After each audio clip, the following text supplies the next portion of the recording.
Oui, de non. Oui, je suis congolais. Très peu, vraiment. Non. En fait, je sais pas trop. C'est un pays qui se trouve en Afrique centrale. Oui, c'est l'ancien Zaïre. Il y a eu plus de 10 millions de morts avec la guerre civile là-bas. Vous étiez au courant?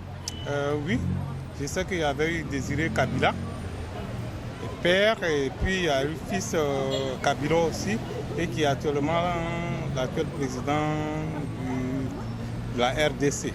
Alors, il doit partir, parce que c'est la Constitution qui l'oblige à quitter Oui, le en pouvoir. fait, selon la Constitution, il est au terme de son mandat, il doit partir. Il veut pas. Il ne veut pas, il s'accroche comme d'habitude tous les dirigeants africains. La démocratie n'est qu'un leurre pour eux. Vous en pensez quoi? Moi, personnellement, c'est frustrant pour l'Afrique, pour des gens qui viennent au pouvoir et qui ne veulent plus partir. C'est grave. Il faut faire quoi? Il faut en parler davantage, un peu partout, dans les médias, en Europe, en Occident. Il faut faire quoi, à votre avis, pour que ça se sache? Mais il faut la pression internationale, c'est tout, un groupe de pression. Et je pense qu'avec ça, ça pourra l'inciter à partir. Sinon, bon, et généralement, c'est la France ou la Belgique. Si ces deux puissances interviennent, je pense qu'avec des conseils, avec des pressions, il pourra partir. Sinon, s'ils ne font rien, s'ils insistent sur leur propre intérêt comme ils le font habituellement, je pense qu'il va rester. Tant qu'il pourra faire l'affaire des grandes puissances, il restera. Ça vous rend triste de penser à tout ça pour l'Afrique?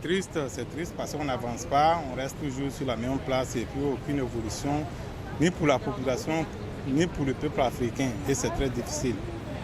C'est frustrant et c'est choquant. Mais la seule responsabilité, je pense que ça revient aux grandes puissances internationales. Les États-Unis, la France, la Belgique, qui est l'ancienne puissance coloniale. Je pense que s'ils font la pression, il va partir. C'est votre souhait en tout cas? Oui, c'est mon souhait, en tout cas, c'est mon souhait. La Constitution, c'est le socle fondamental de la nation et si ça limite les mandats, je pense qu'après ça, il faut partir. Il faut partir. Il faut croire aux institutions de son pays et si tel n'est pas le cas, je pense qu'on n'a pas sa place. Il n'y a pas de mots pour décrire tout ce qui se passe au Congo depuis 18 ans. Depuis l'avènement de l'AFDEL, qui a amené au Congo un conglomérat d'aventuriers, des gens irresponsables qui ont mis le pays à sac. Il y a des pillages, des viols, des massacres. Le peuple subit une telle atrocité sans précédent. C'est pour cela, nous disons assez.